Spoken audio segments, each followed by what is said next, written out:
गौरधारी विठ्ठल श्री ज्ञानदेव तुकाराम पंढरीनाथ भगवान की जय। गोपाल कृष्ण भगवान की जय। जय जय श्री कृष्ण सर्व साक्षा सर्वाद्य मूळ निर्विकल्प वृक्षा तुझी करू जात विवक्षा आधी कोणा न सापडे ऐसा आधी कारण तू वृक्ष साचारा मुख्य कोंब तो पयब्धिजावरा द्वितीय शाखा पिनाकधर कमलासन तृतीय शाखा सकळ मुनीश्वरांचे मंडळ या उपशाखा चालल्या सबळ ऋग्व यजु सामाजिक सुकोमळ पत्रे तयासी फुटली हो न्याय मीमांसा संख्याशास्त्र पातंजल व्याकरण वेदांत षडशास्त्रांचा निश्चित मोहर आला तयावरी।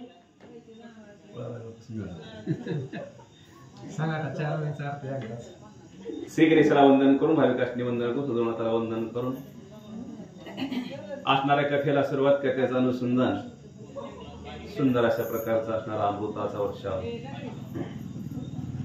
असणारी श्रीकृष्ण भगवंताची कथा सुंदर गोड आवाजामध्ये आपण ऐकतो।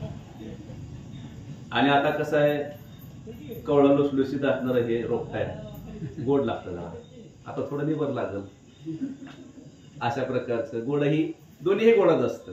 पेढाही गोडच असतो जिलेबी ही गोडच असते साखर ही गोडच असते पण खाताना जरा मऊ लागायचं कडक लागायचं तशा प्रकारचं असणार असं 22व्या अध्यायाला सुरुवात झालेली आहे। सुंदर अशा प्रकारचं वर्णन केलेलं आहे महाराज। श्रीकृष्ण भगवंत म्हणजे काय आहे याच्याबद्दल असणारा या ठिकाणी सांगू लागलेले आहे।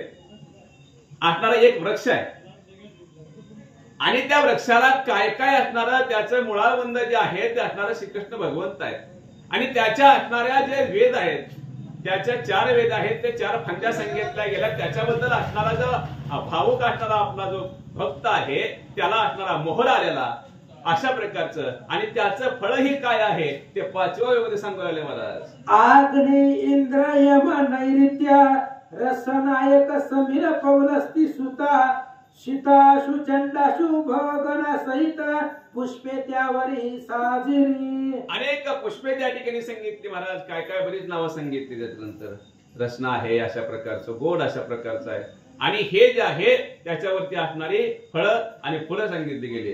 अष्टलोकपाल सहित स्वर्ग सुखे वायू फुले समस्त स्वलोकता मुक्ती अद्भुत फळे आली तयावरी। आता फळी कुठली आली महाराज काय सांगितलं गेलं की असणारा याच्यानंतर सगळे आपण कसं आहे ही भक्ती जी करतो त्या भक्तीचं फलरूपच आहे त्या भक्तीचं फल काय आहे आणि कुठल्या लोकांपर्यंत आपण गेल्यानंतर ते भक्ती मिळते अशा प्रकारे सांगितलं गेलं आणि ती भक्ती केल्यानंतर त्याच्यानंतर काय फळ मिळतं सलोकता नावाची असणारे जे फळ आहे ते फळ त्या असणाऱ्या वृक्षाला लागलं ती मुक्ती सांगितली गेली। पुढे सांगू लागले ते फळ भक्षिता निर्धारी आपण होय ब्रह्मांड भरी तेथे येणे जाणे द्वैत कुसरी कल्पांती ही घडेना तैसे येणे शरीरे शरीरा येणे सरे किंबहुना एर धारे चिराकडे याच्याबद्दल मला सांगितलं गेलं काय आहे की असणारा या ठिकाणी येणे जाण्याचं जे असणार हे फळ खाल्ल्यानंतर आदल्या वेळेस काय सांगितलं मागच्या वेळेमध्ये सलोकता नावाचं फळ त्या वृक्षाला लागलेलं आहे। सलोकता काय आहे मुक्ती आहे आणि मुक्ती असणारं त्या ठिकाणी सांगितलं गेलं ते फळ आपण खाल्ल्यानंतर आपलं जे येणे जाण्याचं जे रहाट आहे येणे जाण्याचं आपलं काय आहे ते येणे जाण्याचं रहाट आहे हे असणारं त्या ठिकाणी थांबलं जातं आपली जन्म मरण त्या ठिकाणी चुकला जातो। ज्ञानेश्वर महाराज ते सांगितलं तैसे येणे शरीरे शरीरा येणे सरे आणि किंबहुना येर धारे आपण करतो त्याच्यावरती दगड पडला असं त्यांना म्हणायचंय काय की अशा प्रकारचं असणारं हे फळ खाल्ल्यानंतर त्याची प्राप्ती काय आहे ग्रंथकर्ते सांगू लागले। ऐसा आदि वृक्ष ब्रह्मानंद मोक्षदायक त्याचे पादारविंद त्या माझी श्रीधर मिलिंद दिव्यामोद भोगीत असे। आणि काय सांगितलंय मला सुंदर अशा प्रकारचं वर्णन करतात एक एक महाराज असणाऱ्या ओव्या गोड अशा प्रकारचे आहेत याच्यामध्ये असं आपली असणारा समुद्र म्हणजे हा असणारा अमृताचा समुद्र, त्याच्यामध्ये आपण आंघोळ करतो की काय, अशा प्रकारची असणारी वृत्ती या ठिकाणी निर्माण होते. महाराज काय सांगितलं गेलं की असणारा हे कमळ आहे, हे ग्रंथ म्हणजे कमळ आहे महाराज, भगवंत म्हणजे कमळ आहेत आणि त्याच्यामध्ये असणारा हा ब्रह्मानंद म्हणजे असणारे ग्रंथकर्ते आहेत. हे ग्रंथकर्ते म्हणजे मिलिंद म्हणजे भुंगा आहे आणि त्या कमळामध्ये त्या ठिकाणी राहून असणारा तो मद जो आहे तो सेवन करतो आहे. अशा प्रकारचे वर्णन सांगू लागले. निर्विकल्प वृक्ष सद्गुरुनाथ तो अक्षय फळे दासांसी देता ते सेवणी झाला तृप्त तरी हरी विजय ग्रंथ पुढे चाले. आणि अशा प्रकारचं असणार हे निर्विकल्प नावाचं असणार हे वृक्ष आहे आणि त्याच्याबद्दल काय सांगितलं गेलं, अक्षय रूप म्हणजे या असणाऱ्या संसार सागरातून सोडण्याचा जो मार्ग आहे तो म्हणजे अक्षय सांगितला गेला. अशा प्रकारचं स्वरूप प्राप्ती भक्ताला करून देणारा हे असणारा ग्रंथ आहे. अशा प्रकारचं हे झाड ग्रंथ म्हणजे एक झाड त्या ठिकाणी सांगितलं गेला आणि याचा असणारा फळ काय काय ते सांगितलं गेला आणि असणारी ही कथा पुढे नेतो ग्रंथ करते सांगू लागले. मागे 21वा अध्याय झाला पूर्ण उद्धवे गोपीसी कथोनी ज्ञान आला मथुरेसी परतून हरी दर्शन घेतले. आपण 21वा अध्याय ऐकला गेला. सिंहावलोकन अशा प्रकारच्या पाठीमागे आपण पाहिला गेला. 21व्या अध्यायामध्ये काय सांगितलं गेलं की असणाऱ्या उद्धवजी असणाऱ्या गोपिकाच्या असणाऱ्या गवळी त्या ठिकाणी गोकुळामध्ये गेले होते आणि त्यांना ज्ञान सांगितलं, ही आपण त्या ऐकलं गेलं, त्यांचं ज्ञान ऐकलं गेलं आणि हेही दोन्ही समजून त्यांना सांगितलं गेलं की सगुण आणि निर्गुण दोन्ही एकच आहे आणि अशा प्रकारचं ज्ञान सांगितलं गेला. आणि मथुरेशी असणारे उद्धवजी आले गेले आणि आल्यानंतर त्या ठिकाणी काय घडतं पुढे सांगू लागले. यावरी पुढे कथा अनुसंधान जे ऐकत पंडित विचक्षण जे ऐकत पाप विपिन दहन होया क्षण मात्रे. काय सांगितलं गेलं की असणारे प्रभू तुम्ही महेशाची या मूर्ती, मी आगळा अर्चित असे भक्ती तरी दुबळा अर्चित असे भक्ती तरी वेल जरी गंगा येते तरी स्वीकार आले की तशा प्रकारची असणारी अवस्था या ठिकाणी सांगितली गेलं महाराज. आणि सांगू लागले की असणारे हे कथा जी आहे ती सुंदर अशा प्रकारची कथा आहे. याच्या पुढे असणारी कथा सुंदर आहे. अशा प्रकारे होय वाचा महाराज. यावरी पुढे कथा अनुसंधान ते ऐकत पंडित विचक्षण जे ऐकत पाप विपिन होय दहन क्षण मात्रे. ही कथा जी आहे त्या ऐकणारे पंडित सांगितलं गेला, कुणी असो पंडित सांगितलं गेला आणि ही कथा ऐकल्यानंतर असणार अनेक वन जे आहे ते विपिन सांगितलं गेलं, काटेरी वन आहे. ही कथा ऐकल्यानंतर ते वन जळून जातं, जळती पापाचे डोंगर अशा प्रकारचे असणार त्या ठिकाणी सांगितलं गेलं. अशा प्रकारची अवस्था ही कथा ऐकल्यानंतर होते म्हणतात. मथुरेसी असत रमानाथ उग्रसेन हरी कृपे राज्य करीत दुष्ट निंदक पळाले समस्त कंसवध होताची. आणि सांगितलं गेलं महाराज भगवंत कुठे आहेत, कृष्ण भगवंत मथुरेशी आहेत. उग्रसेन नावाचा त्या ठिकाणी राजा त्या ठिकाणी राज्य करत आहे आणि अशा प्रकारचं असणारा दुष्ट सगळं निर्धन त्या ठिकाणी झालं गेलं. कंसाचा अंत झाला गेला. उग्रसेन राजा त्या ठिकाणी राज्यावरती बसलेला आहे. सुखा समाधानाने असणार राज्य चाललेलं आहे. सांगू लागले. जैसे तृण होताची दग्ध त्या सरसी विझे जात वेद की प्राण जाता करणे स्तब्ध ठाई ठाई निचेतन तैसे कंसासी मारिता जाना विराले समस्त दुर्जन मथुरापुरीचे प्रजाजन आनंद घन नांदती. आनंद घन नांदती काय आहे की ज्याप्रमाणे असणारा अनेक असणारा गवताचा ढिगारा असावा आणि गवताचा ढिगारा असल्यानंतर सांगितलं गेलं त्याला आग लागल्यानंतर ज्याप्रमाणे तो जळून राख होतो आणि सुंदर अशा प्रकारचा असणारा पुन्हा असणारा गोड असं म्हणजे असणारा हिरवगार गवत त्या ठिकाणी म्हणजे पुढचं असणार त्या ठिकाणी चांगले असणार येतं. तशा प्रकारचं असणारं त्या किंवा आधुनिक दृष्टांत सांगितला गेला की असणारा हा देह जाळल्यानंतर त्याच्यानंतर काहीच राहत नाही आणि त्याच्यानंतर सगळं त्याचं गुणदोष निघून जातात. तशा प्रकारची अवस्था झाली गेली आणि असणारं हे मथुरापुर आनंदामध्ये नांदू लागला म्हणतात. नाही आधी व्याधी मृत्यू आकांत हरी कृपेण सकळ भाग्यवंत यथा काळी घन वर्षत सदा सफलित वृक्ष सर्व. त्या ठिकाणी भगवंत आहे महाराज. कोणाला आधी नाही, व्याधी नाही, कोणाला रोग नाही, राया नाही, अकाली मृत्यू कोणाला नाही महाराज. आणि यथाकाळी असणारा पाऊस सुद्धा अवकाळी पाऊस पडत नव्हता. ज्यावेळेस गरज आहे त्याला म्हणतात यथाकाळी, बरोबर आहे. आणि अशा प्रकारे आता पाऊस पडतो तर अवकाळी पाऊस पडत नाही, उन्हाळ्यात पडतो पावसाळ्यात पडत नाही. अशा प्रकारे पडला तर पुन्हा वाटोळा करतो, तसं नाही. काय सांगितलं गेलं, यथाकाळी पडणारा पाऊस, अशा प्रकारचा आनंद घन सगळं असणारा भगवंत असल्यामुळे त्या ठिकाणी नांदूर आलं म्हणतात. तो कंसाच्या दोघी स्त्रिया अस्थि प्राप्ती नामे तया, त्या सांगो गेल्या पितया जरासंधासी ते धवा. काय सांगितलं गेलं, कुणाच्या, कंसाच्या असणाऱ्या दोन पत्यांवर अस्थि आणि प्राप्ती. आणि त्या असणाऱ्या स्त्रिया सांगितलं गेलं असणाऱ्या कंसाच्या आणि जरासंधाच्या असणाऱ्या मुली आहेत. आणि त्या असणाऱ्या आपल्या बापाकडे त्या ठिकाणी गेलेल्या आहेत. आणि त्या काय सांगतात पुढे सांगू लागले महाराज. दोघी जणी अत्यंत दीन भेटल्या जरासंधा लागून, पितयाच्या कंठी मिठी घालून करीती रुदन आक्रोशे.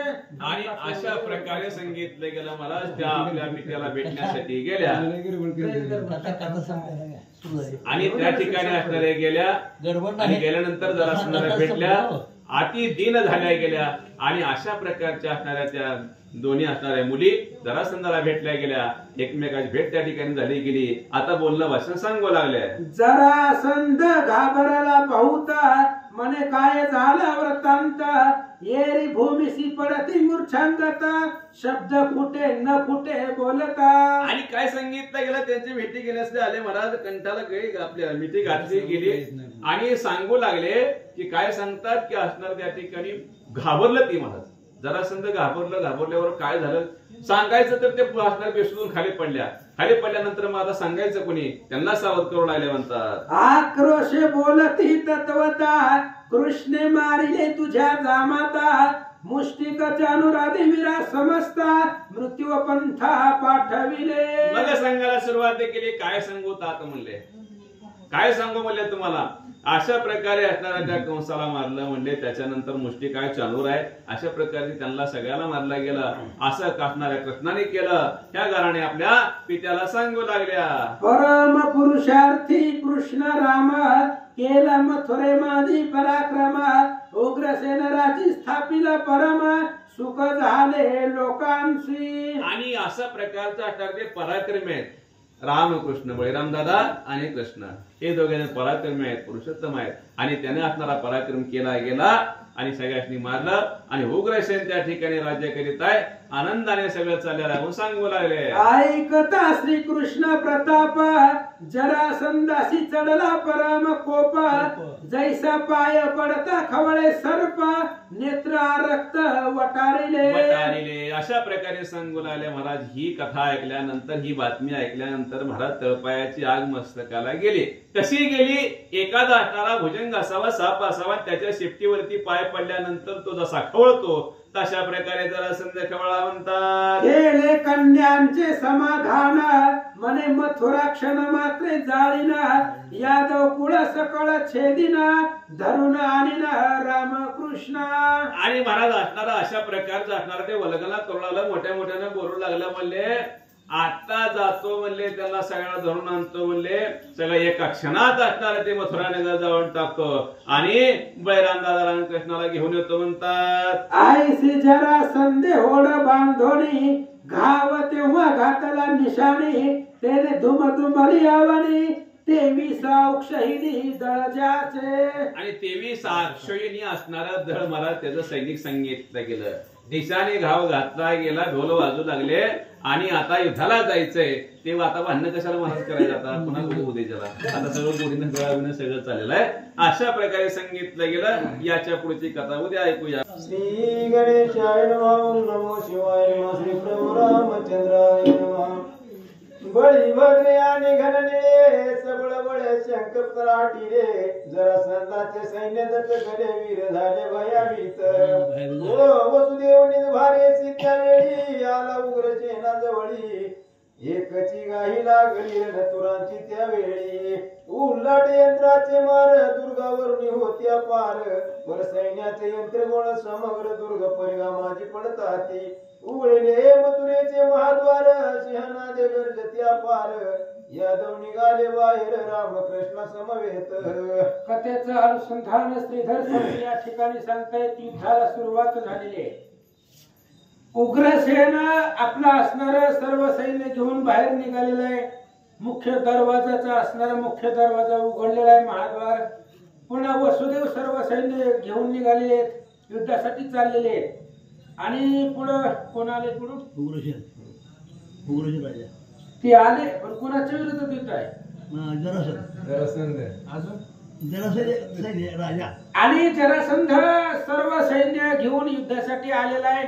इकडे भगवान श्रीकृष्णाचं सैन्य मथुरेचं महाद्वार उघडलेलं आहे आणि सर्व सैन्य बाहेर निघालं. झाली एकत्र धुमाळी नारदनाची अंतराळी मने भली मांडली येते कळी वाजवी टाळी आनंदी. आकाशामध्ये आवाज झाला, नाद त्या ठिकाणी असणारा सैन्याचा धोनी आवाज आकाशापर्यंत गेला. नारद महाराजांनी टाळे वाजवले आनंदानं. बरं झालं, युद्ध सुरू झालं. उतरावा या पृथ्वीचा भार या लागी अवतरला श्रीधर तो विजयी होई का निरंतर सकळ सुरवर बोलतात. आणि देव लोक बोलतायत श्रीकृष्ण अवतरले या राक्षसांना मारण्यासाठी, धरणीचा भार उतरवण्यासाठी कृष्ण परमात्मा अवतरित झालेत म्हणून त्यांचाच विजय व्हावा.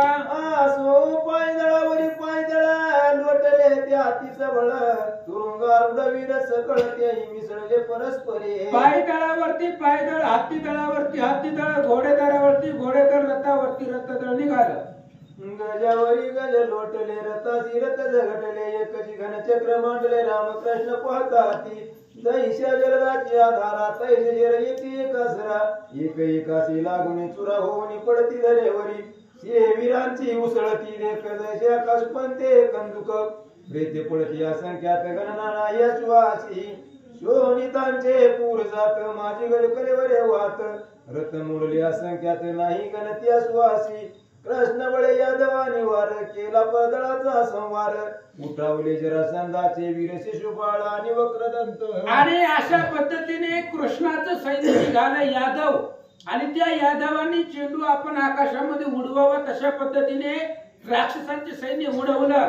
ते सैन्य संपल्यानंतर त्या सैनिकांचे मुख्य योद्धे शिशुपाळ, वक्रदंत आणि जरासंध आता युद्धाला समोर आले. ऐका, कृष्णदेशी मिळाल्या पाऱ्या त्यात रुक्मी आला भीमकुमार महाभिमानी दुराचार निंदक दुरात्मा. कृष्णाचा द्वेष करणारे सगळे मिळाले. त्याच्यामध्ये रुक्मिया भीमकाचा मुलगा आहे, रुक्मिणीचा भाऊ आहे आणि तो कृष्णाचा द्वेषी होता. शिशुपाळा समवेत आला. त्यांनी अपार युद्ध केले यादव सैन्य माघारले ऐशे रामकृष्णाने देखील रथ लोटिले ते धवा. आणि त्या वक्रदंत, शिशुपाळ आणि रुक्मियानं घनघोर युद्ध केले. यादवांचं सैन्य संपत आलं. रामकृष्णांनी पाहिलं, रथ त्यांच्याकडे चालवला. जैसे वर्ण चित्र दारुण त्या तरी गती दोघे पंचानन श्रीकृष्ण शाडरग चढवून सोडिले वान चपळत्वे.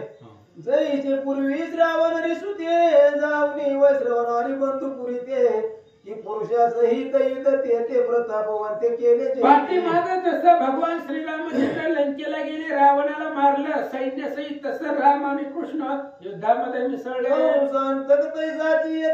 परम प्रतापीरण पंडित असंख्यात बाण सोडित नाही गणित शेषाते. तसाच भगवान श्रीकृष्ण आहे, परम प्रतापी आहेत, युद्धामध्ये पंडित आहेत, असंख्य बाण सोडू लागले. त्या बाणाची गणना करता येत नाही. कुंभोद्भव वसुदेव नंदन सागर करू पाय प्राशन मागद सैन्य शुष्क विपिन त्याची कृशान श्रीरंग.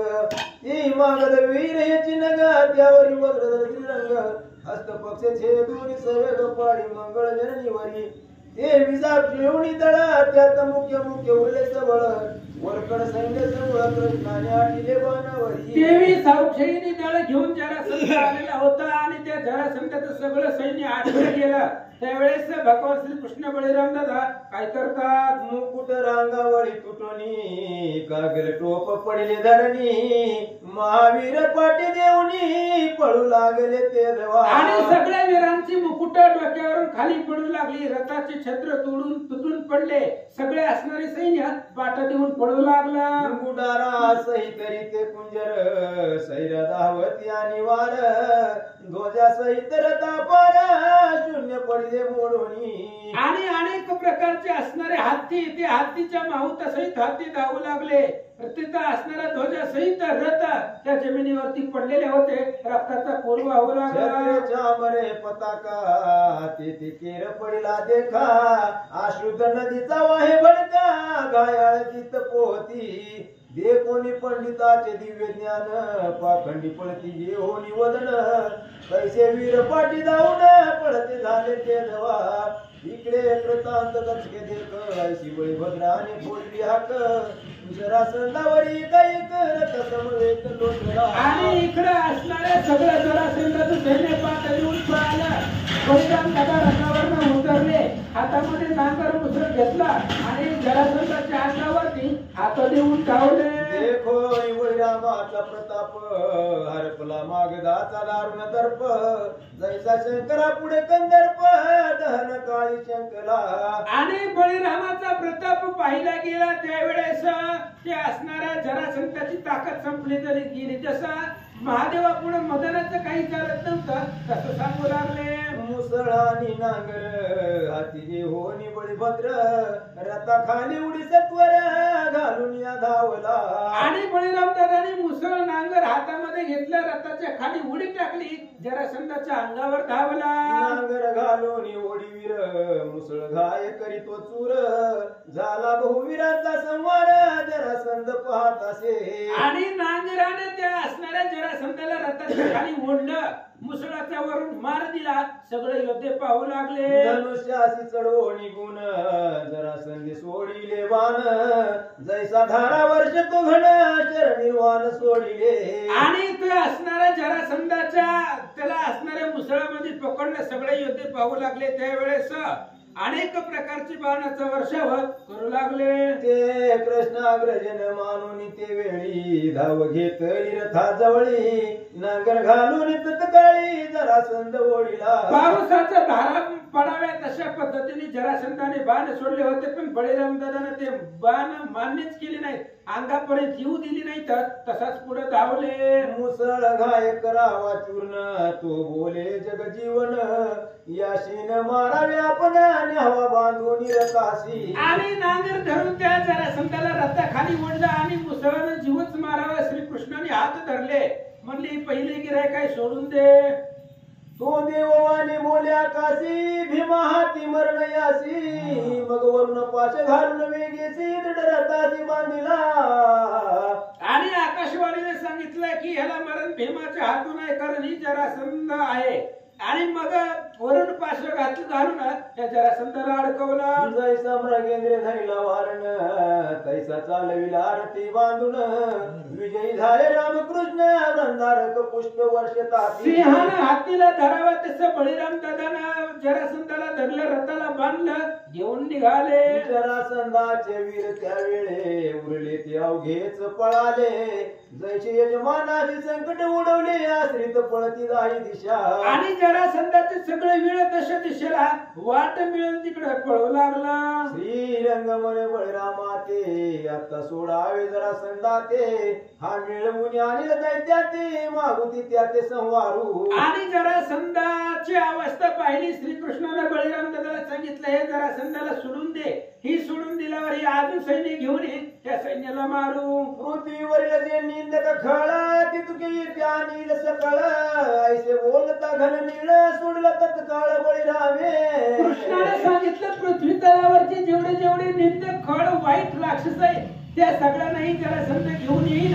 मग त्यांना आल्यावर मारू. मग अत्यंत करीत खेद स्वस्थळाशी पातला जरासंध म्हणे 22 सहस्र राया केला बंद तो पुरुषार्थ व्यर्थ केला. बळीराम दादाने धरून सोडून दिलं. जरासंधाला लाज वाटली. 22 सहस्र छत्रपती पडिले जरासंधाच्या बंदी प्रती काय करायचंय. 22,000 सैन्य पडला पण सगळे लाज गेली. मी सेवीन घोर अरण्य तप करीन ते बैसोन परिनगरासी जाऊन वदन काय दाऊ लोकाशी जरासंधाने विचार केला मी आता गावाकडे जाणार नाही, गावातल्या लोकांना तोंड दाखवणार नाही, वनामध्ये जाईन, तिथं जाऊन तपश्चर्या करीत बसतो. ओ रुक्मी शिशुपाळ वक्रदंत मार्गी भेटले अकस्मात, माग जाते समाधान करीत तपसंकल्प करू नको. आणि लगेच असणारे रस्त्यामध्ये शिशुपाळ वक्रदंत आणि रुक्मिया भेटले. त्यांनी सांगितलं बाबा जय पराजय येत असतं, चल युद्धाला, तपाच्या भानगडीत पडू नको.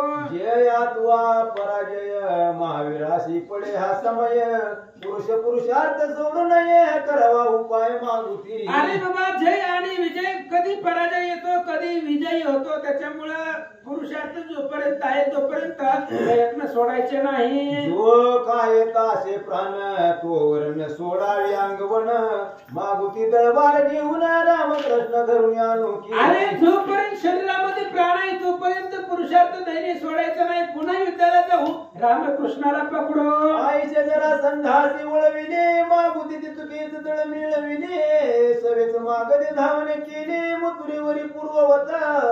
पुन्हा जर संताला सांगितल्यावर पुन्हा तेवढंच दळ, पहिलं जेवढं होतं देवी साक्षीने तेवढंच जमा केला आणि पुन्हा मथुरेवरती आक्रमण केलं. मागुती बळीराम धावून बांधीला वरून पाश घालून, माधवे दिदला सोडून पुढती उत्थान अनेक केले. पुन्हा बळीराम दादानं मुसळ नांगर घेतलं, मुसळानं त्याला वडलं, नांगरानं त्या ठिकाणी वडलं, मुसळानं बांधून टाकलं. कृष्णाने सांगितलं सोडून दे. ऐसा सप्तदेश वेळा संग्राम मागला तुंबळ, सिंहावर सिंह लोटले चबळ, तैसा फणींद्र धरित्या ते. अशा पद्धतीने 17 वेळ जरासंधाला पकडायचं सोडून द्यायचं, पकडायचं सोडून द्यायचं चालू होतं. 17 वेळ बळीरामे धरिला, तैसाचे श्रीरंगे सोडविला, तो नारद मुनी पातला जरासंधाच्या भेटीशी. आणि 17 वेळा बळीराम दादाने जरासंधाला धरलं, श्रीकृष्णाने सोडून दिला. जरासंध निघाला, रस्त्यामध्ये नारदांची भेट झाली. मने तू कष्टलाशी 17 वेळ, तुझन आटोपे राम घन निळ, तरी काळ येवन असे सबळा, त्याचे सहाय्याशी बोलावी दे. नारदाने सांगितलं रामकृष्ण तुला ऐकत नाही, तुला 17 वेळा धरलंय, त्याच्यामुळे काळ यवनाला सोबतीला घेऊन जा. यादवांचा पराभव संपूर्ण, काळ यवन हाती असे जाण, त्याचे असे शंकर वरदान, ते वर्तमान ऐक तू. आणि यादवांचा काळ म्हणजे काळ यवन आहे आणि त्या काळ यवनाला महादेवाचा व्रत वरदान आहे. आता त्या काळ यवनाची कथा ऐका. गर्गाचार्य महर्षी तो कुलगुरु होय यादवासी, विद्या संपन्न तेजुराशी, प्रति सूर्य दुसरा तो. गर्गाचार्य नावाचे ऋषी होते, यादवांचे कुलगुरु होते. जसा प्रति सूर्य असावा त्यांचं तसं त्यांचं स्वरूप होतं. एके यादवे आपली कन्या गर्ग ऋषीशी दिदली जाना, परिठाव नाही संताना, बहुत दिवस लोटले. एके दिवशी एका यादवानं गृहस्थानं आपली मुलगी गर्गाचार्यांना दिली, पण लग्नाला अनेक दिवस झाले तरी मूल नव्हतं. हो यादव विनोदी उदंड, म्हणे गर्ग ऋषी आहे शंड, ऐसे ऐकताच प्रचंड क्रोध आला मुनीशी. मग गावामध्ये चर्चा झाली, यादव असणारे बोलू लागले गर्ग महाराज शंड आहे, त्यांच्याकडे असणारा पुरुषार्थ नाही, लग्नाला एवढी झाली वर्ष झाली तरी मुलं नाही. मग गर्गाचार्यांना राग आला, काय करता? म्हणे यादव तुम्ही उन्मत्त, ऐसा निर्मित पुरुषार्थी सुत, त्या पुढे पराभव समजत होय तुमचा एकदाची. आणि मग गर्गाचार्यांनी सांगितलं तुम्ही उन्मत्त झालेले का, मला नाव ठेवले तर असा मुलगा जन्मवतो की तुमच्या सगळ्यांचा काळ झाला पाहिजे. परम क्रोधावला ब्राह्मण, केले हिमाचळी अनुष्ठान, हिमनग जामात प्रसन्न, तत्काळची पै झाला. लगेच तडा करीत हिमालयाच्या पायथ्याला गेले गर्गाचार्याने, तिथे तपश्चर्या केली, महादेवाला प्रसन्न केला. येरू मागे वरदान, ऐसा पुत्र देई मज लागून, जो यादवासी पराभवून राजे हिरून येईल की. गर्गाचार्याने मागितलं महादेवजी मला असा मुलगा द्या की ज्या मुलाच्या सामर्थ्यानं यादवांचा पराभव झाला पाहिजे. शिव म्हणे तू करीत अनुष्ठान, मुलींच्या स्त्री मागेल भोगदान, तिच्या पोटी पुत्र दारुण, महादुष्ट होईल तू. महादेवाने सांगितलं तुम्ही अनुष्ठान करण्यासाठी बसमलेंच्या स्त्री त्या असणाऱ्या त्या तुमच्यापाशी येईल आणि तुम्हाला भोगदान मागेल. ब्राह्मण स्त्रीच्या पोटी पुत्र कदा नव्हे अपवित्र, येता भूमीत अंकुर होईल साक्षात. महादेवाने सांगितलं तुमचा वर्ण ब्राह्मण आहे, ब्राह्मणाच्या पोटी वाईट पुत्र आम्हाला देताच येत नाही, जसं बियाय तसंच झाड येत असतं.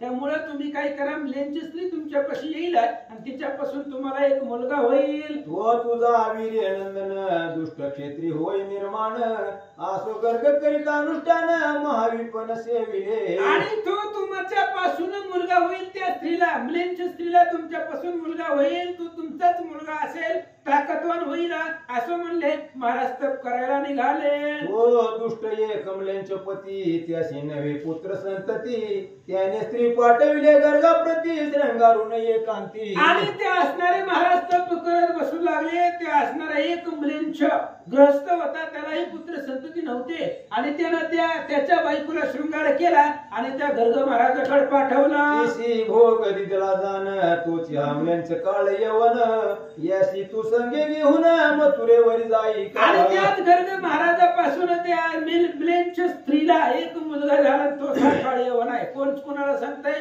नारद महाराज जरासंधाला सांगते, त्या काळ यवनाला घे आणि पुन्हा आक्रमण कर. ऐकता जरासंध संतोषला, काळ यवनापाशी गेला, सर्व वृत्तांत सांगितला, क्रोधावला काळ यवन.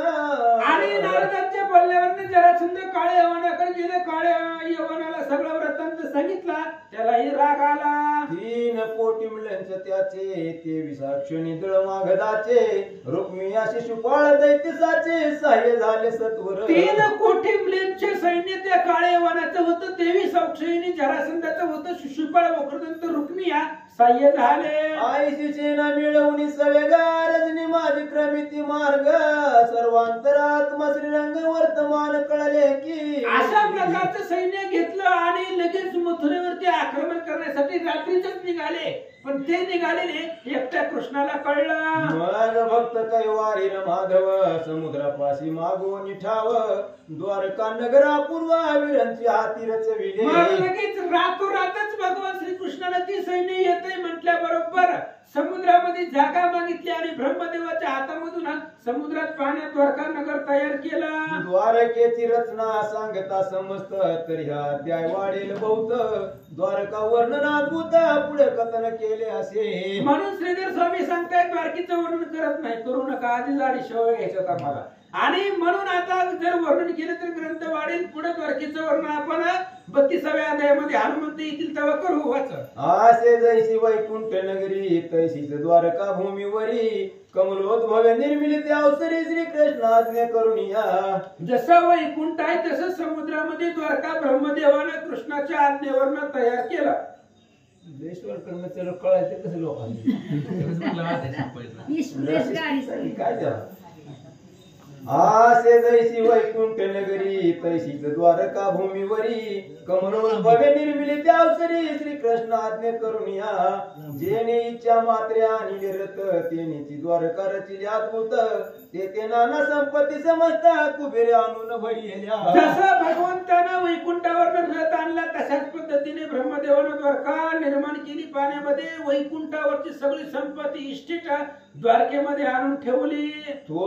राती काळ यवने, मथुरेवरी मांडिले धावने, तो मथुरेशी लोक निद्रेने आवाल वृद्ध व्यापिले. मग रातोरात काळे यवन इकडे असणारा जरासंधाचं सैन्य घेऊन येत होता, पण मथुरेमध्ये रात्रीचा प्रसंग असल्यामुळं लोक झोपी गेली होती. परम नाटकी पुतनारी, योग योग माया घालोनी वरी, रजनी माझी द्वारकापुरी, समस्त लोक पाठविले. अतिशय नाटकी लाघवी असणारा भगवान श्रीकृष्ण आहे, तर त्यांनी रातोरात नगर तयार केला आणि मथुरेमधली अशी लोक सगळी उचलली, द्वारकेत नेऊन ठेवली. धनधान्य पशु समवेत, गज तुरंग रथाद्भुत, सहकुटुंबी यादव समस्त उग्रसेनही पाठविला. सगळे पाठवले. एकटा कृष्ण मथुरेमध्ये राहिला. त्यांचं धन द्रव्य जसं आहे, घर वगैरे सगळं कोणी सुद्धा मथुरेमध्ये ठेवली नाही. सगळं या मोबाईल मधून त्या मोबाईल मध्ये डाटा ट्रान्सफर करावा तसं आहे असं उचलून त्या गावामध्ये नेऊन ठेवलं.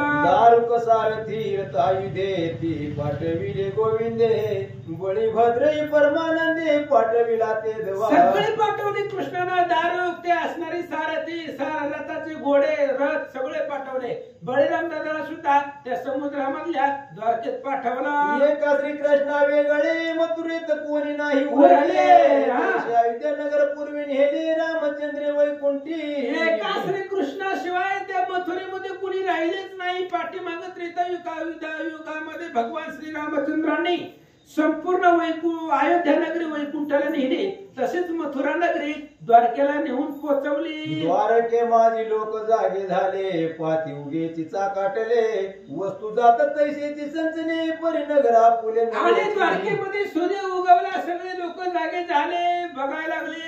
सगळे वस्तू आपल्या आहेत पण घर आपलं दिसायला गेले. घर जरा बदललेली येते. वस्तू सगळे आपलेच आहेत, जिथल्या होत्या तिथं सगळं सिम टू सिम आहे, पण घराचा रंग कसं काय रातोरात बदलला. लोक बोलतात उद्धवा क्रूर उग्रसेन, वसुदेव देवकी संकर्षण, रोहिणी प्रजा सकळ ब्राह्मण, मनते हरिविंदान न कळे. उद्धव आहे, अक्रूर आहे, वसुदेव आहे, उग्रसेन आहे. त्यांनी विचार केला भगवंताची लीला आहे, ब्रह्मादी देवांना सुद्धा लक्षात येत नाही. मथुरेच्या अशत गुणे चांगले, द्वारका नगर आम्हासी दिदले, आसो इकडे काय वर्तले, तेच ऐका भाविक हो. आणि लोक बोलू लागले. त्या द्वारकेमध्ये राहणारे उग्रसेनजी म्हणतायत त्या मथुरेपेक्षा 100 पटीने चांगलं गाव आपल्याला मिळालं, जाऊ द्या म्हणले, असू द्या, प्राप्त झालं. इकडं मथुरेमध्ये भगवान परमात्मा एकटा राहिले होते. जरासंध सैन्य घेऊन आला. काय करतात? जरासंध म्हणे बरे झाले, मग 17 वेळा यांनी गांजिले.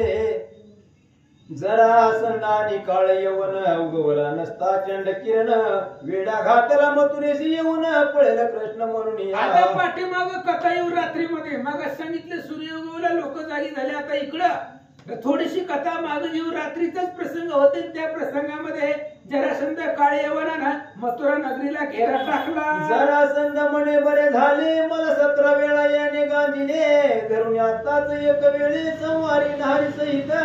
जरासंधाने विचार केला, म्हणले या बळीरामाने मला 17 वेळा धरलंय जिवंत, आता या रामकृष्णाला बांधून नेतो असा विचार करू लागला.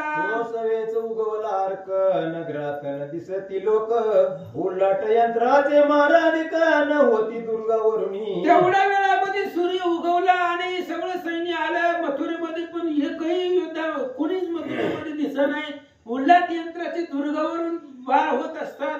दुर्गावरनं त्या ठिकाणी आगीचे गोळे पळत असतात. ते काहीच होत असलेलं दिसत नव्हतं.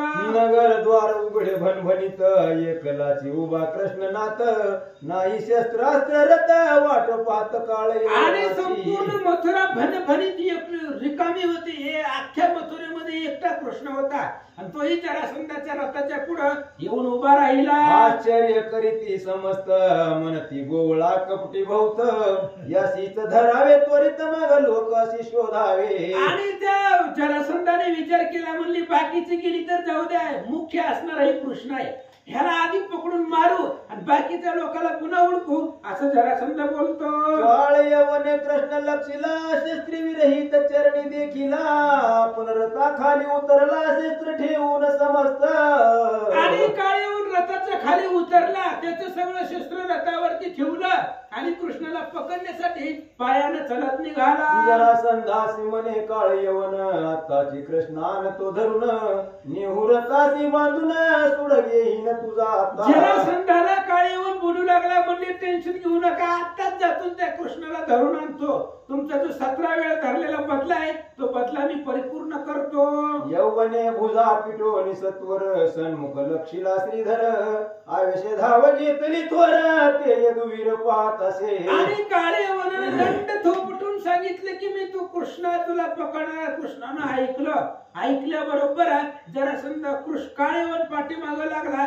भगवंत काय करतात? जवळ येता काळ यवन, जगदवंदे करी हास्य वदन, करावया गर्ग वचन प्रमाण, नारायण चालिला.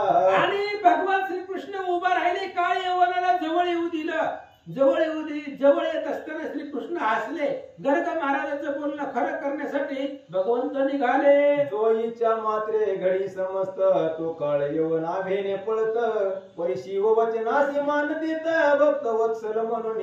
इच्छा मात्रे भ्रुकुटी सहित त्रिभुवन ढासळण्याची ताकद या देवाकडे आहे आणि तो काळ यवनाच्या भीतीने पुढे पळू लागला. त्याचं कारण होतं महादेवाच्या वरदानाचं प्रतिपाल करू लागले. आसो काय तुनी निघे प्राण, तो कदा नव्हे दृश्यमान, अवघ्या दळा देखता कृष्ण जाय निघून क्षण मात्रे. श्रीकृष्ण पळून चालले अदृश्य होत होते, शरीरामधून प्राण निघून जातो. दिसतो का कोणाला? आजपर्यंत कोणी बघितलंय प्राण? जसं दिसत नाही अदृश्य होतं, तसं कृष्ण अदृश्य होऊ लागले. जैसा गगनी झळके चपळा तैसा हरी वेगे निघाला, काळ यवन पाठी लागला दळवार राहिला. आकाशामध्ये वीज चमकावी तशा पद्धतीने भगवान परमात्मा दृश्य अदृश्य होत होते. कधी दिसायचे, कधी गायब व्हायचे आणि काळे वन कृष्णाच्या पाठीमागे निघाला. पुढे जात शेषशेन समीर गती धावे यवन, उलंघिले अरण्य दारुण महाकठीण पर्वत. पुढे भगवान श्रीकृष्ण निघालेले आहेत, पाठीमाग काळे वन निघालेले आहे. गिरी कंदर पर्वत ओलांडतात पुढे चालले. नर्मदा तापी गोदावरी अनेक नद्या उलंघी मुरारी, भीमा उल्लंघुनी कृष्णा तिरी कृष्ण वेगेसी पातला. नर्मदा तापी गोदावरी अनेक नद्या उल्लंघन केल्या. कृष्णा नदी उल्लंघून कृष्णेच्या तीरावरती कृष्ण आला. कृष्णावेणी संगम सुरंग ज्यासी म्हणती दक्षिण प्रयाग, तेथे उभा ठाकला श्रीरंग तू भार्गव राम भेटला. कृष्ण आणि वेणी या दोन नद्याचा संगम आहे, त्याला दक्षिण प्रयाग म्हणताय. तिथं भगवान श्रीकृष्ण आले, परशुराम महाराज भेटले. झाले दोघाशी क्षेम आलिंगन, परशुराम पुषे हरी लागून, कोणीकडे झाले आगमन कृष्ण वर्तमान सांगितले. मग परशुरामजी आणि श्रीकृष्ण भेटले, एकमेकाला कळकळून आलिंगन दिलं. परशुरामाने विचारलं, महाराज इकडे कस काय म्हणले आला अचानक? त्यावेळेस कृष्णाने सगळी कथा परशुरामांना सांगितली. हो जवळ आला काळ यवन, पुढे चालिला जगनमोहन, पूर्ण ब्रह्म सनातन त्याचे यवन धरूप आहे. आणि मग काळ यवन जवळ आला, लगेच कृष्णाने थोडस पुढे पळायला सुरुवात केली.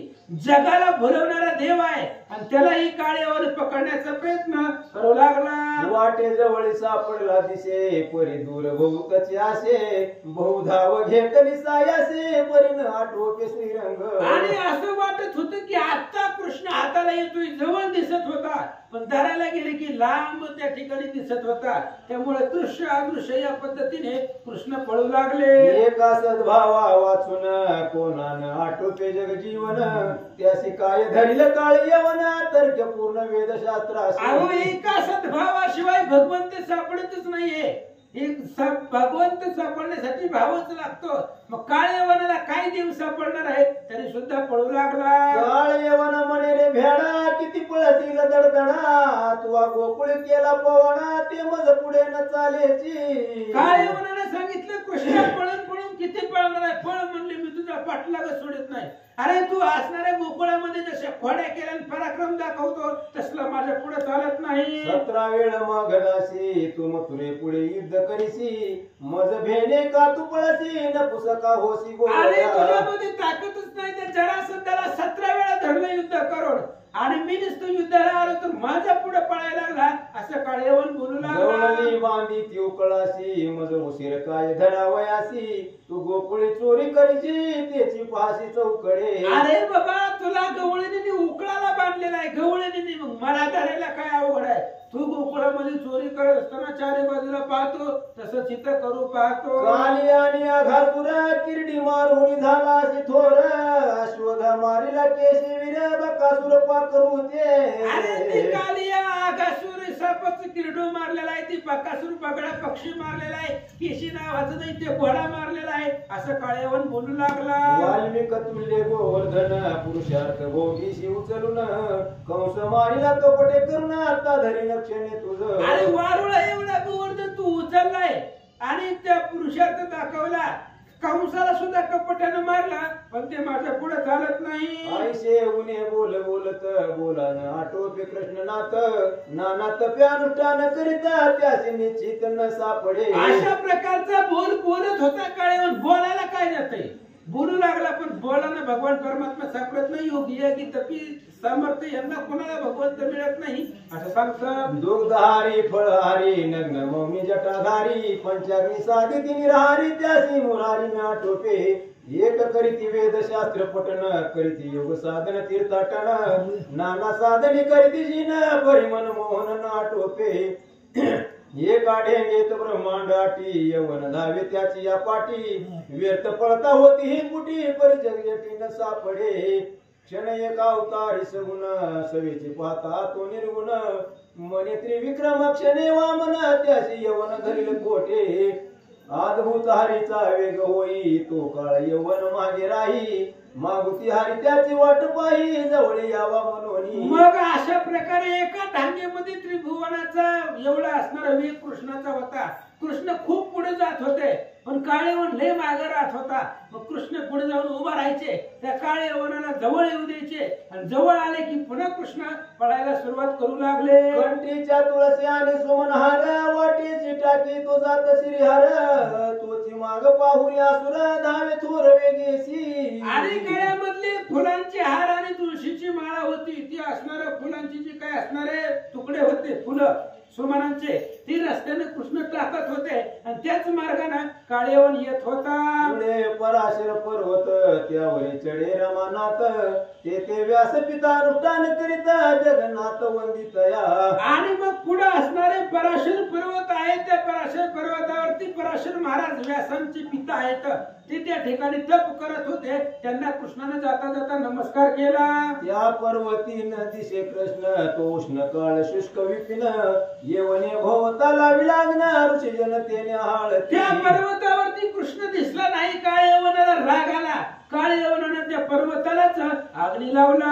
आयुष्य श्रीकृष्ण जाणूनी पर्वत दडपिला बळे करुणी उदक वरी आले उसळूनी विजळी लागले क्षण मात्रे.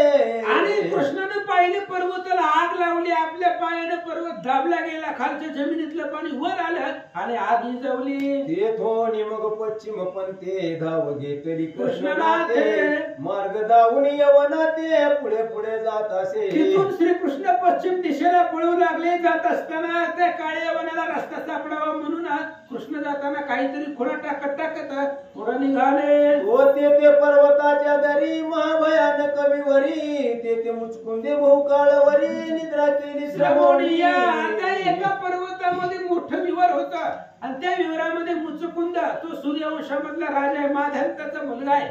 आणि तो मुचकुंद त्या असणाऱ्या विवरामध्ये निवांत झोपलेला होता. सूर्यवंशी राजा माधांत हा मुचकुंद नामे तयाचा सुत त्याने स्वर्ग रक्षुनी समस्त देवे सुखी राखिले. सूर्यवंशामध्ये माधांत नावाचा राजा आहे आणि त्या राजाचा मुलगा हे असणारा मुचकुंद आहे. त्याने त्याच्या जीवनामध्ये स्वर्गाचं संरक्षण केलं होतं. दैत्यापासून स्वर्गावरती विजय मिळवला होता. म्हणून काय झालं, दैत्याशी युद्धात भूत केले बहुकाळ पर्यंत पुढे स्कंद झाला शिवसुत त्याने स्वर्ग रक्षिले. आणि दैत्याबरोबर युद्ध केलं. अनेक दिवस पर्यंत स्वर्गाचं रक्षण केलं. पुन्हा असणारा महादेवाचा मुलगा आणि असणाऱ्या महादेवाच्या मुलाने कार्तिक स्वामीने पुन्हा स्वर्गाचं रक्षण केलं. मुचकुंद बहुत श्रमला मग शची वर प्रसन्न झाला म्हणे वर मागे महिला अपेक्षित असेल जो. आणि मग मुचकुंदावरती मुचकुंदाने विजय मिळवला, स्वर्ग वाचवला. इंद्र प्रसन्न झाले. इंद्राने विचारलं, म्हणले महाराज काय इच्छा असेल तर वरदान मागा. येरू म्हणे श्रमलो प्रबळ निद्रा करीन बहुकाळ जो माझी निद्रा समाधी मोडीला तो भस्म होते त्याची. आणि इंद्राने वरदान मागा म्हटल्याबरोबर काळेवनाने मागितलं. म्हणले महाराज नाही थकलोय बघा, कंटाळा आलाय, आता मला निवांत झोपायचे, मला कोणी उठवायला येणार नाही. आणि जर माझी कोणी झोपमोड केली, मला जर उठवायला कोणी आला तर तो जागेवर जळून जावं एवढंच वरदान मला द्या. माझे निद्रांती जग जीवन भेटू अकस्मात येऊन तथा तू म्हणे सहस्रनयन मग विवरी जाऊन निजला. आणि पुन्हा मुचकुंदाने मागितलं, माझी झोपमोड करणारा मरून जावा, जळून जावा, पण मी जेव्हा झोपेतून उठावा तेव्हा श्री विष्णूची मूर्ती माझ्या डोळ्यापुढे असावी, भगवंताचं दर्शन मला व्हावं एवढंच वरदान मला द्या. या लागी त्याच विवरात प्रवेशला वैकुंठनाथ ते दुर्मी काळ यवन देखत मने वरा येथे सापडला. आणि त्याच विवरामध्ये श्रीकृष्ण मुद्दाम त्या असणाऱ्या कृष्णाने त्याच विवरामध्ये प्रवेश केला. ज्यावेळेस विवरामध्ये जाताना काळेवनाने पाहिलं, म्हणला आता कृष्ण सापडला. हरी विवरात पुढे गेला तो मुचकुंद बहुकाळ निजला आपुला पितांबर काढला मग झाकीला त्यावरी. आणि विवरामध्ये श्रीकृष्ण गेले, पाहिले ती मुचकुंद अनेक दिवस झोपलेला होता.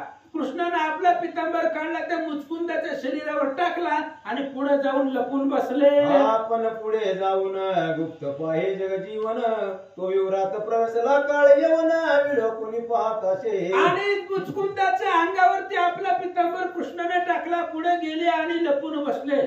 पाठीमागून काळ येऊन आला, काय बघितलं? तो देखिला दिव्य पितांबर म्हणे इथंच निजला या देवेंद्र म्हणून सबळ लत्ता प्रहार हानिता झाला दुरात्मा. आणि पाठीमागून काळ येऊन आला, कृष्णाचा पितांबर दिसला, म्हणले इथं झोपलाय. दमला असं म्हणले, एवढं पळून पळून पळून म्हणले झोपलाय.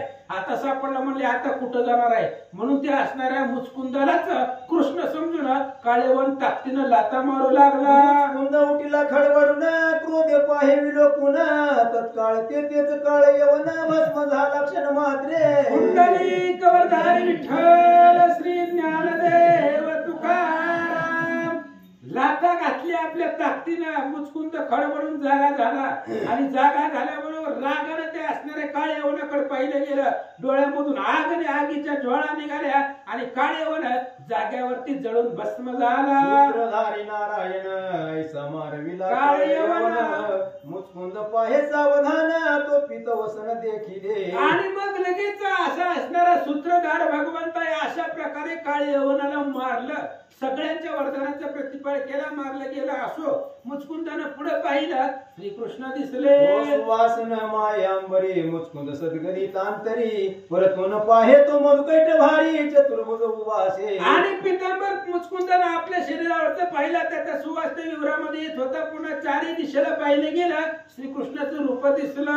उदार वदन मनोहर करणी कुंडले मकराकार दिव्य मुकुट प्रभाकर तेज विवर उजळले. कौस्तुभ हृदय झळकत वैजंती आपाद डोलत चतुर्भुज वैकुंठ नाथ पाहता मन निवाले.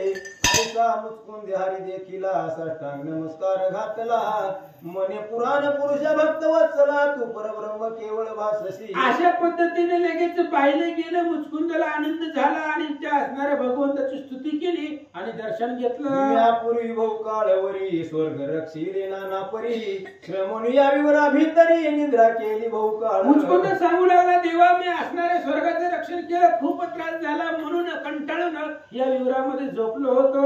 तू कोण मज सांगे निर्धार मग सुहास वदन यादवेंद्र मने उतरावया भूमी भार कृष्ण अवतार आठवा.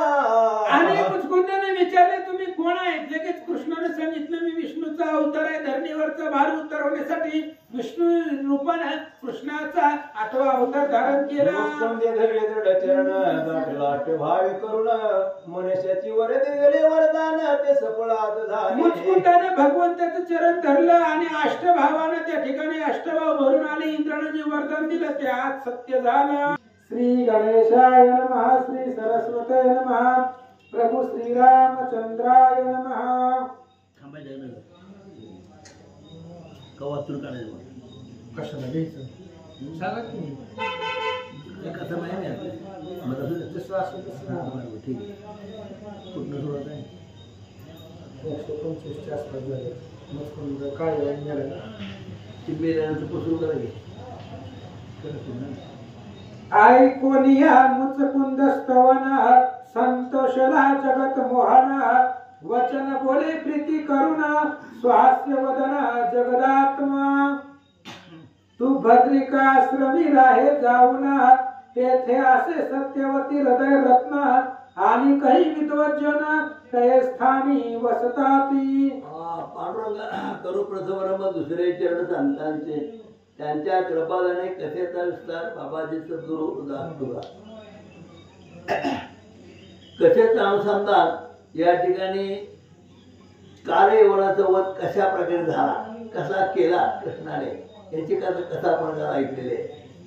कारण कालयवन एका ऋषीचा मुलगा, परंतु म्लेंच खाद्य जातीचे खाद्य जातीचे म्हणजे हरिजन म्हणा मुस्लिम म्हणा आणि खाद्य जातीच्या स्त्री बरोबर ऋषीचा संपर्क झाला आणि त्यामुळे एक म्लेच्छ त्या ठिकाणी जन्माला आला, तो म्हणजेच काळयवन. आणि काळयवनाने काय केलं की त्या ठिकाणी कृष्णाला पकडण्याचा प्रयत्न केला. कृष्ण पुढे धावायचा आणि पाठोपाठ धावायचा. असं करता करता एका बुह्यारामध्ये शेत आणि तिथे गेल्यानंतर मुचकुंद नावाचा एक राक्षस कोण होतो? मुचकुंद सूर्यवंशातला राजा आहे. हा राजा. तर अशा मुचकुंद हा बरोबर रामचंद्राच्या काळाचा एक राजा होता आणि तो त्या ठिकाणी निद्रिस्त होता, कारण खूपच जमलो युद्ध करून, म्हणून त्याने विश्रांती झोपला होता. आणि अशा प्रकारे ज्यावेळेस कालयवन तिथपर्यंत पोचला, भगवान श्रीकृष्णाने त्या मुचकुंदाच्या अंगावर आपलं पितांबर टाकला होता आणि त्या पितांबराला पाहून त्या ठिकाणी कालयवनाला वाटलं की या ठिकाणी कृष्ण झोपलेला आहे आणि म्हणून त्याने लात मारल्याबरोबर मुचकुंद सावध झाला आणि त्याच्या नजरेतून तेज बाहेर पडलं आणि त्या तेजाने त्या कार्यावर भस्म झाला. असे कथा आपण करायला केले. आणि नंतर समोर पाहिलं तर परमात्मा परमेश्वर श्रीकृष्ण होते. त्या श्रीकृष्णाचं स्तुतीस्तवन कशा प्रकारे केले ते पुढे आपण ऐकायचे. बोला. तो भद्रिकाश्रमी राहे जाऊन तेथे असे सत्यवती हृदय रत्न आणि काही विद्वज्जन ते स्थानी वसताती. बद्रिकाश्रम जावं सत्यवती आश्रम नाही का, व्यासमुळे अनेक ऋषीमुळे आहेत आणि त्यांच्यात राहावं अशा प्रकारे श्रीकृष्णाने त्या मुचकुंदाला सांगितलं म्हणतात. संत समागमा विना कदा नव्हे निर्वाण ज्ञान तेथे करिता सारा सार श्रवण मन उन्मय होईल तुझे. संतांच्या सानिध्यात राहिल्याशिवाय त्या ठिकाणी काही ज्ञानप्राप्ती होत नाही, सत्संग घडत नाही.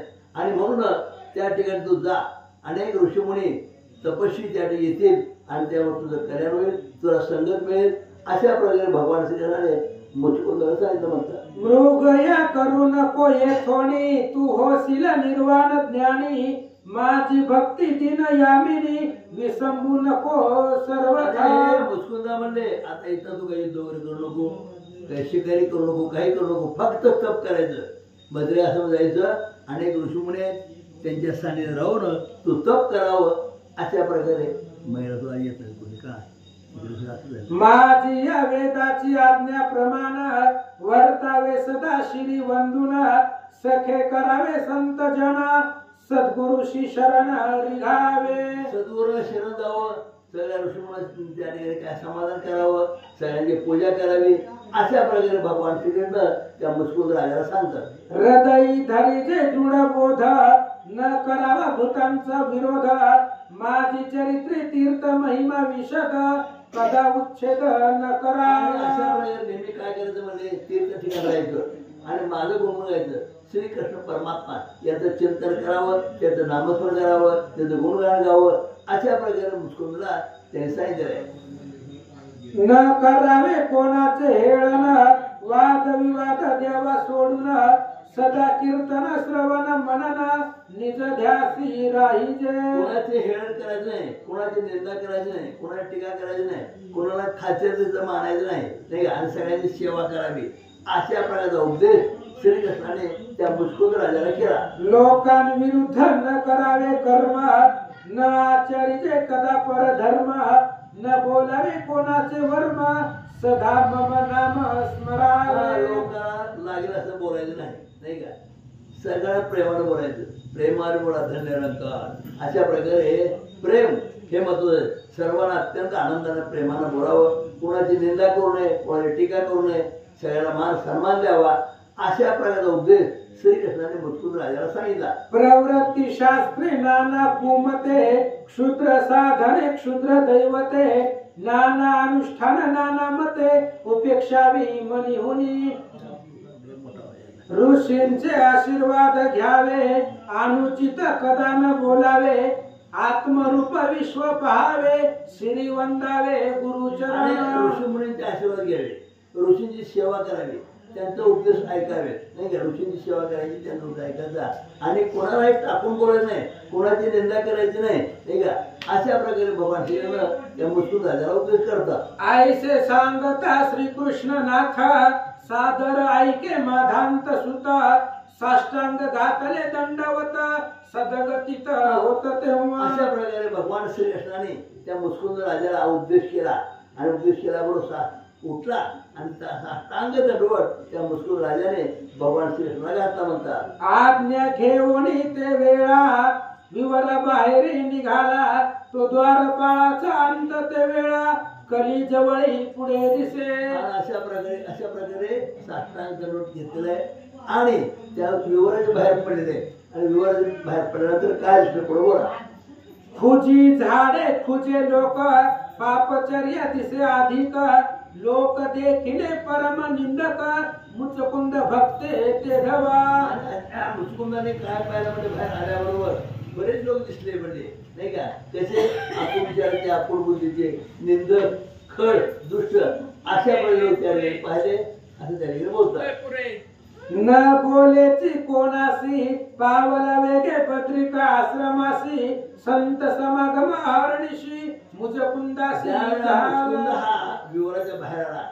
त्याला सगळे दुष्ट लोक दिसले नाही का निंदक दिसले खड दिसले आणि म्हणून त्याने कोणाशी न बोलता डायरेक्ट एकदम बद्री आश्रमात जाऊन तप करायला सुरुवात केली. आसोईकडे विवरा बाहेर निघाला वेगे यादवेंद्र तो द्वारके होणे आला बळी भद्र समाचारा कारणे. आणि अशा प्रकारे मुचकुंद गेला आणि प्रत्येक बैराम तळे आले आणि अशा प्रकारे आल्यानंतर सगळा वृत्तांत त्या ठिकाणी सांगितला म्हणतात. तो जरा संध चैत्य पाळ सवे काळ यवनाचे म्लेंछ दळ पाठी लागी आले तत्काळ तो राम घन निळ देखिले. आणि अशा प्रकारे त्या ठिकाणी मग ते जे खळ होते नाही का त्या जरासंधाचे ते सगळे खळ लोक वाईट वृत्ती लोक त्या ठिकाणी आले आणि ते वैराच्या पाठीमागे लागले होते. त्यावेळेस भगवान श्रीकृष्णाने काय केलं बरोबर. मनती काय झाला काळ यवन तो विवर गेला भस्म होऊन क्रोधावले अवघे जण मनती धरून नेऊ दोघात. अशा प्रकारे ज्यावेळेस विचार केला आणि म्हणजे काळ येऊन कुठे गेला म्हणजे काय नाही म्हणते गुहामध्ये भस्म झाला हे तर संपला म्हणले. मग या बाकीच्या निंदकाने काय ठरवलं आता म्हणजे ह्या दोघांना उचलायचं घेऊन जायचं असा विचार त्या दुष्ट लोकांनी आणि जरासंधाने केला. ते देखोनी शेष नारायण पुढे चालले दोघे जण गोमंत चलावरी रामकृष्ण चढते झाले ते धवा. अशा प्रकारे बळीराम आणि श्रीकृष्ण दोघे त्या विवराच्या बाहेर आले आणि गोमंत नावाच्या पर्वत चढू लागले. जात असताना त्या ठिकाणी मग काय केलं या दुष्ट लोकांनी ते ऐका. एकादश योजने उंच पर्वत त्यावरी झाले दोघे गुप्त तो जरासंधानी समस्त वेडा घाली ती पर्वत. 11 कोस लांबीचा पर्वत उंच होता आणि त्या पर्वत चढलेले वर गेले आणि जागेवर गुप्त झाले. हे निंदक खाली बघू वाट पाहत होते नाही का. कोण कोण होते त्या ठिकाणी म्हणजे नाव काय त्या जरासंधाबरोबर त्या जे दुष्ट लोक होते हा शिशुपाळ वगैरे हे त्या ठिकाणी दोघांची वाट पाहत होते. ही दोघं केव्हा गेले त्या टेकडीवर उंच पर्वतावर आणि कुठं खूप झाले यांना काहीच कळलं नाही. अशी अवस्था त्या शिशुपाळाची ते झाले पोखरण. कृष्ण दोषी परम दुर्जन अग्नी लाविला चहूकडून अग्नी शिखा भेटीत गगन धुमरे दाटले आकाश. आणि अशा प्रकारे त्या डोंगराला काय केलं दोघं काय झाल्यानंतर गुप्त झाल्यानंतर त्यांच्या पर्वताला आग लावली. अशा आग लावली की त्या आगीच्या ज्वाळा आकाश पडतावर जवळ राहिल्या अशी अवतार त्या ठिकाणी केली म्हणतात. पक्षियांचे पाळे पळती एक माझे आळूनी पडती नाना जीव घाती आरडती आकांत थोर ओढवला. आग लावली त्यावेळेला अनेक पक्षी होते प्राणी होते नाही त्या आगीमध्ये आणि प्राणी भस्म होऊ लागले अशी अवस्था त्या ठिकाणी झाली म्हणतात. तो वैकुंठी होणी सुपर्ण आला हरी इच्छेने धावून केले श्रीकृष्णासी नमन हात जोडून उभा ठाके. अशा प्रकारे त्या ठिकाणी काय केलं सगळे जमलेले आणि भगवान श्रीकृष्ण साष्टांग वगैरे घातला म्हणतात. श्री गणेशाय नमः श्री सरस्वती नमः प्रभू रामचंद्राय नमः. मग गरुडावरी दोघे जण बैसले शेषानी नारायण आकाश पंते उड्डाण करून चालले. आणि अशा प्रकारे भगवान श्रीकृष्ण आणि बैलनाथ दादा दोघे त्या गरुडावर बसले आणि गरुडावर बसून आकाश पंताने गेले आणि खाली जे वक्रदंत होते शिंपाळ होते आणि हा जरासंध होता त्या सर्वांनी पाहिलं आणि मी दोघे गेले की म्हणजे आकाश पंत उडून अशा प्रकारे पाहिलं तर पुढे काय झालं. मग गरुडावरी दोघे जण बैसले शेषानी हरिवंशी कथान भीम काला रथ घेऊन त्या रथावरी रामकृष्ण करवीरापासून आणि त्यावेळी पण सोडायचं ते रथ आलेलं आहे आणि त्या रथामध्ये दोघे बसून त्याच मार्गाने ते जोडवर बसले होते तेच पण रथामध्ये बसले आणि ते कुठे निघून गेले म्हणतात असो मथुरेकडे रामकृष्ण वेगे चालिले दोघे जण तो दारू काला रथ घेऊन द्वारकेहून ते आणि दवा अशा प्रकारे ज्यावेळी दोघे मथुरेकडे निघाले कोण कोण बैराम दादा श्रीकृष्ण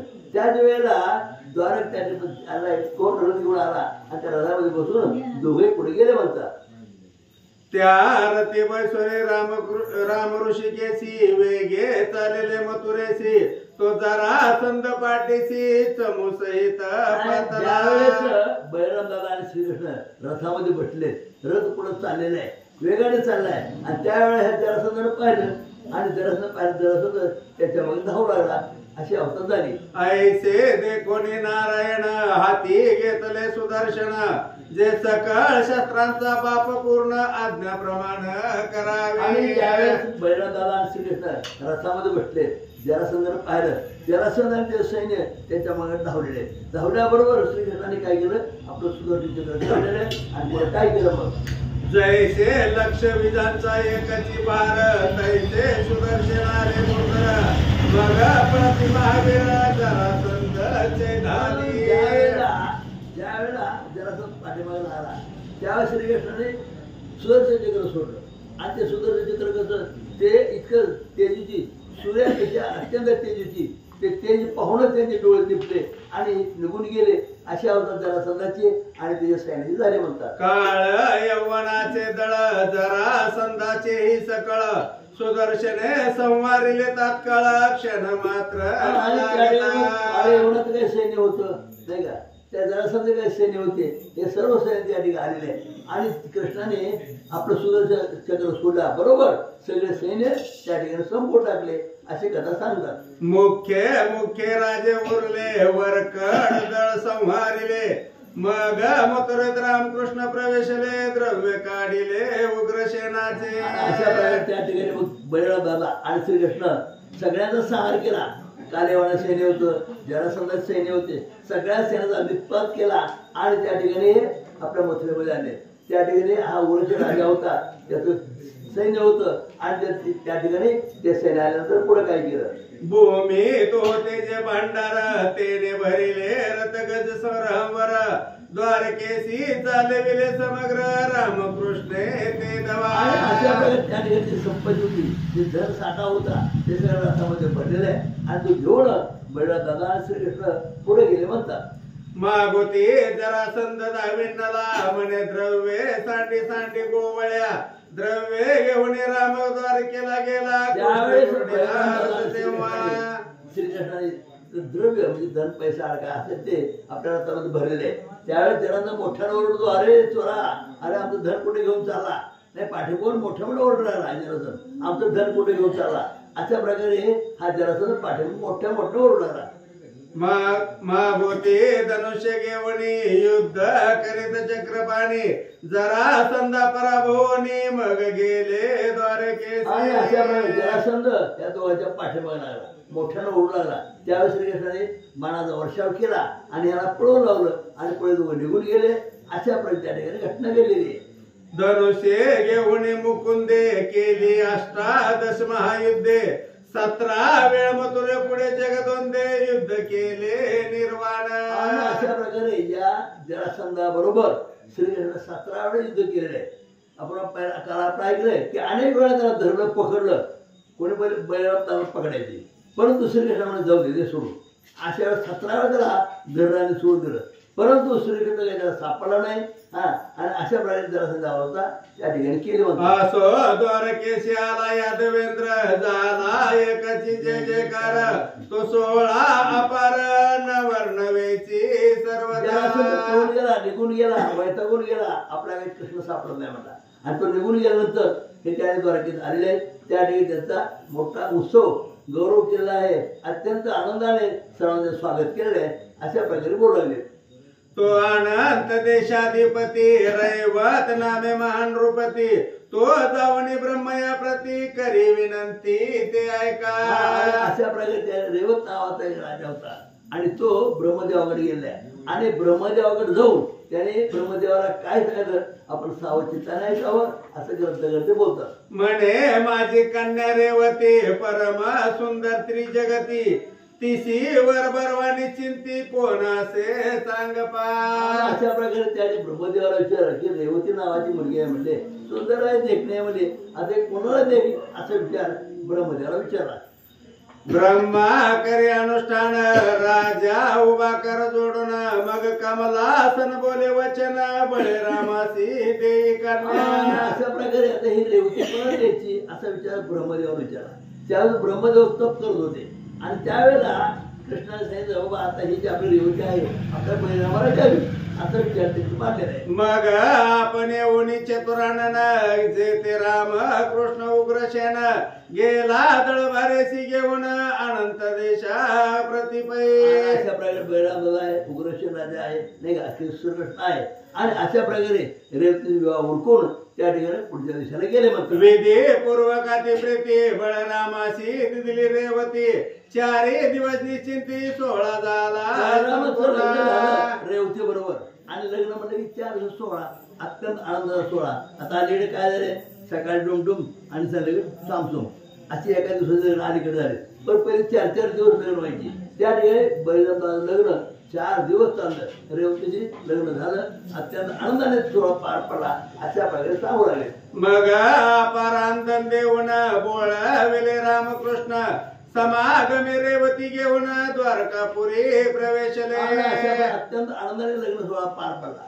बळीराम दादा लग्न रेवती बरोबर झाले आहे आणि लग्न झाल्यानंतर पुन्हा हे सगळा नवाजमा त्या ठिकाणी द्वारकेला आला म्हणतात. पुढे रुक्मिणी स्वयंवर कथा सुरस असे परमतत्व होता जेवणे आणि अमृत ऐकिले श्रोती. काय म्हणतात, रेवती लग्न झालं बळीराम दादा. पण पुढच्या कथेमध्ये आपल्याला काय करायला मिळेल तर श्रीकृष्णाचं लग्न त्या रुक्मिणी बरोबर कशा प्रकारे झालं, तो कशा प्रकारे झाला अत्यंत गोड तो कथा आपल्याला ऐकायला मिळेल. हरी वंश भागवती पायी त्याची कथा हरी विजयी आणि या ग्रंथाचा करता सर्वही पंढरीनाथ जाणीजे. स्वामी म्हणतात की हा जो ग्रंथ लिहिला मी त्या हरिवंश पुराणातून केला म्हणते आणि करता घेऊन तो परमात्मा परमेश्वर आहे त्याच्या आज्ञेने हा ग्रंथ लिहिला. आता हे लग्न 16 कशा प्रकारचा आहे की आपण सावचित्ताला ऐकावं असं सिद्ध स्वामी बोलतात. तोचे पाठीशी उभा राहणे गोष्टी सांगे ज्या कानी तैश्या लिहिल्या संतजनी जाणी जे तत्व. अशा प्रकारे श्रीधर स्वामी म्हणतात की मी जे हा ग्रंथ लिहिला तो परमात्मा परमेश्वर माझ्या पाठीशी उभा आहे, त्याच्या आज्ञेप्रमाणे मी ग्रंथ लिहितो, त्यांनी जे सूत्र त्याप्रमाणे करतो. अशा प्रकारे श्रीधर स्वामी प्रत्यक्ष परमात्म्याला मोठेपणा देऊन हा ग्रंथ त्यांच्या आज्ञेमुळे मी लिहिला अशा प्रकारे बोलतात. हा हरी विजय वरद ग्रंथ करवे आपण पंढरीनाथ एरवी श्री धर्मती मंद बहुत लोक सर्व जाणती. स्वामी काय म्हणतात की मी मतिमंद आहे, परंतु श्रीकृष्णाची कृपा झाली, पांडुरंगाची कृपा झाली म्हणून मी हा ग्रंथ लिहिला, त्यांच्या साह्याने मी ग्रंथ केला अशा प्रकारे श्री स्वामी त्या ठिकाणी बोलतात. नाही वाचिले संस्कृत विभक्ती ज्ञान नाही कळत मोडा हात्या ग्रंथ पंढरीनाथे करविला. मला संस्कृत येत नाही, मला काय प्राकृत येत नाही, परंतु मी मूढ आहे, अज्ञानी आहे, फक्त पांडुरंगाच्या कृपेने ही ग्रंथ मी लिहिला अशा प्रकारे श्री स्वामी बोलतात. जन म्हणते अद्भुत वागता परिणेनती त्या हृदय असता अस्तीची मोळी शरीर पाहता त्यासी श्रीधर नाम ठेविले. हे मूड आहे नाही का, मी फक्त हाडाचा सागड आहे, चर्मवरती आहे, अत्यंत मूड असलेला स्वामी श्रीधर स्वामी आणि केवळ पांडुरंगाच्या कृपेमुळे मी हा हरिविजय ग्रंथ लिहिला अशा प्रकारे श्रीधर स्वामी बोलतात. कायचा कोणाचा श्रीधर सूत्रधारी रुक्मिणीवर तो हालवी जैसे सूत्र तैसीच नाचती चित्रपै. त्याप्रमाणे तो दोरा हलवी त्याप्रमाणे त्याच्या आज्ञेप्रमाणे त्याच्या सांगण्याप्रमाणे श्रीधर स्वामीने काय केला हा ग्रंथ दिला आणि म्हणून म्हणतात त्याच्या कृपेमुळे हा ग्रंथ लिहू शकलो अशा प्रकारे श्रीधर स्वामी त्या ठिकाणी बोलतात. वाज विताना पडून ठावा म्हणती काय गोड वाजे पावा परिवाज विणार वरवा लोक तया ते नेनती. पोहा वाजवताना काय पोहा आपण वाजत असतो, पण तो वाजवणार असतो त्याच्यात मुखातून जो स्वर निघतो तशा प्रकारे पोवा असतो. मी पोवा आहे, परंतु वाजवणारा परमात्मा परमेश्वर आहे, त्याच्या आज्ञेमुळे मी सगळं करतो, अशा प्रकारे दृष्टांत सांगतात. पावयाचे काष्टाशी छिद्र तैसे देहासी नाम ठेविले श्रीधर परिवाज विना रुक्मिणीवर भीमातीर विहारी जो. पोवाच आहे नाही का, पोवाला जर छिद्र असतात तसं मलाही त्या ठिकाणी अनेक छिद्र आहेत, कान नाक कसा वगैरे डोळे, आणि त्याच्यातून हा आवाज निघतो. आवाज काढणारा जो परमात्मा परमेश्वर आहे, त्याच्या संज्ञेमुळे त्याच्या आज्ञेमुळे ते सगळं करतो असं सिद्ध स्वामी बोलतात. ब्रह्मानंदा पुराण पुरुषा श्रीम भीमा तटविलासा श्रीधर वरदायक परेशा पुढे ग्रंथ चाल विजय श्री हरी विजय ग्रंथ श्री हरी विजय ग्रंथ सम्मत हरिवंश भागवत सदा बरोजता विभक्त द्वादशीतम अध्याय गोडा. श्री ज्ञानदेव